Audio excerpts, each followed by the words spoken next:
Well, those are just pictures of the finance minister in Mumbai. She's here for the global global fintech summit.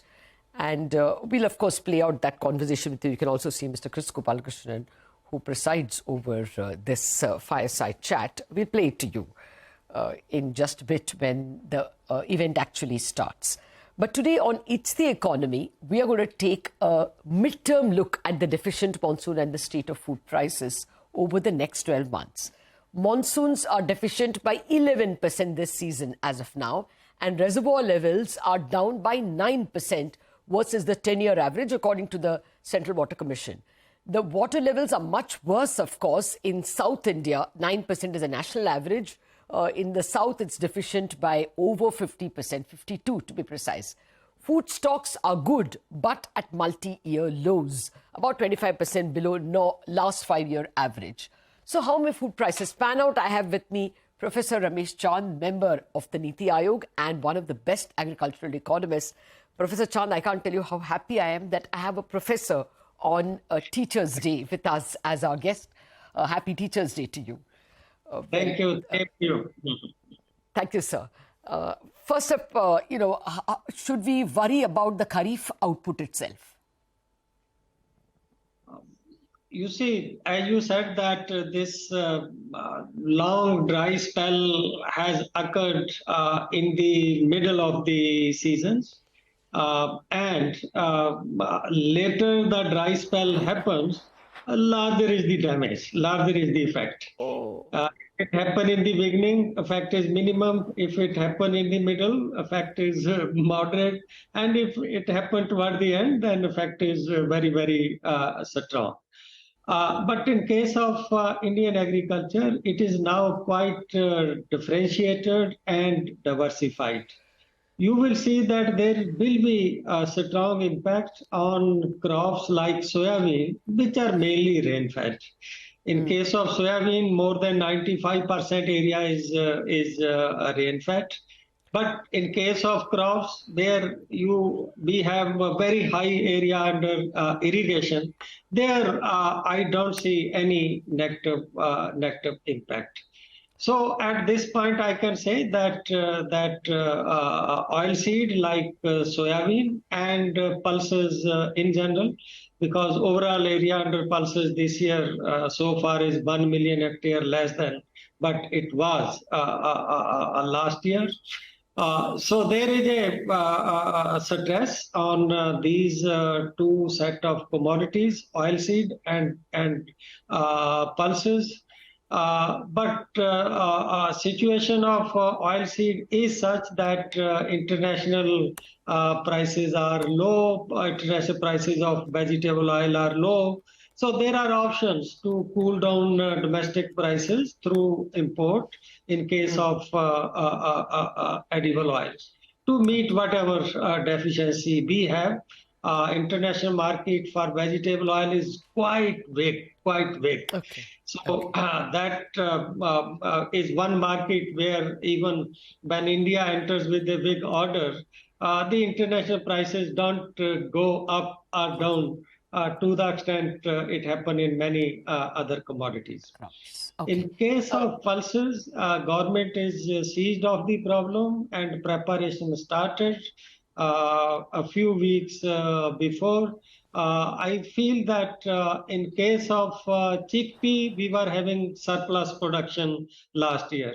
But since pulses become substitute for one another at some stage, so that's why that recently, despite very good production of chickpea last year, even chickpea prices have also started rising.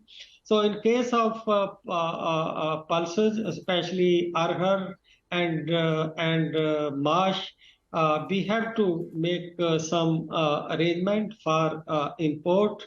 And now import is available from Mozambique, from Malawi. So African country now they are coming with larger surplus, and we have to go for that.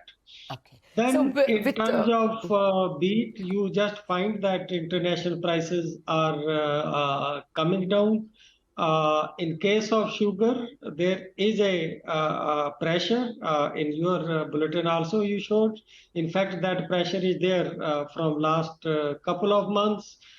Sugar and rice have been behaving differently than other agriculture prices in international market. So these two commodities prices have been rising, and that is the reason that India undertook measures to ensure that there is no shortfall in what we require to meet our requirement for domestic consumers. Okay. So So I yeah, think may I this. come back to you? So, may I come Yes. back to you with a little bit before we do a final analysis of where prices may rise? Will the rabi also be impacted because of lower reservoir levels?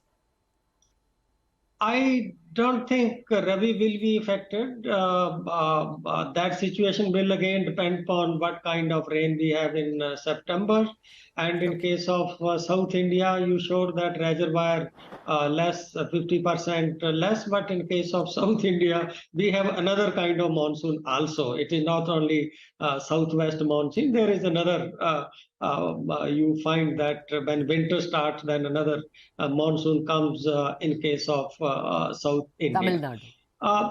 But one reason that why we need not worry about rabi at this stage is that during last 7-8 years, there is a big increase in area under irrigation. In fact, this Pradhan Mantri Krishi Sinchai Yojana, which I flagged on your channel a couple of times, that we need to change our approach toward irrigation. Many irrigation projects, lot of investment were made, but last mile connectivity was not there.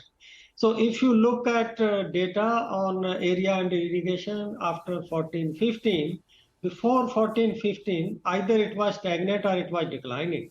But after that, on an average, we have been adding 1 percentage point to area under irrigation. And now we have 53% area under irrigation. And in rabi, since we have developed our irrigation potential to more than half of the net zone area, therefore, I think that as at this stage, we can't say that if monsoon or deficit, rabi season will also be affected. There have been so many instances when the rainfall deficiency, even of more than what you have mentioned, 11%, did not affect rabi output. There are so many subsequent factors on which rabi output will depend.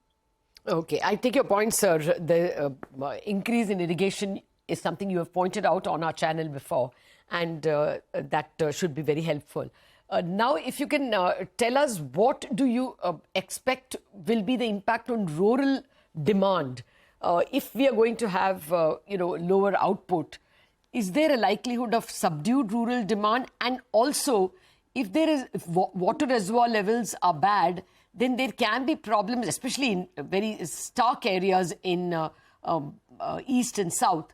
Can there be a problem of migration and water shortages, other kind of rural distress?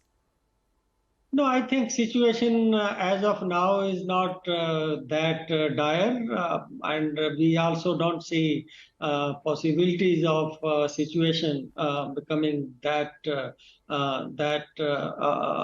dire.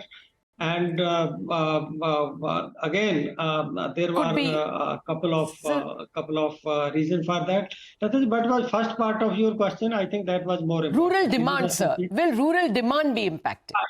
That is important. Over time, if I have to give some figures, crop sector of rabi season in totality account for less than 30% of agriculture income. Then agriculture income account for less than 30% of total rural income. So if I have to consider the share of crop income in kharif season share of kharif season in the total rural economy, it is less than 9%. So even whatever setback that the output affected by 4%, 5%, you find that the impact on the overall rural income translate into very, very small magnitude. So we should take these facts into consideration that in agriculture, share of livestock is rising, share of crop relatively is shrinking.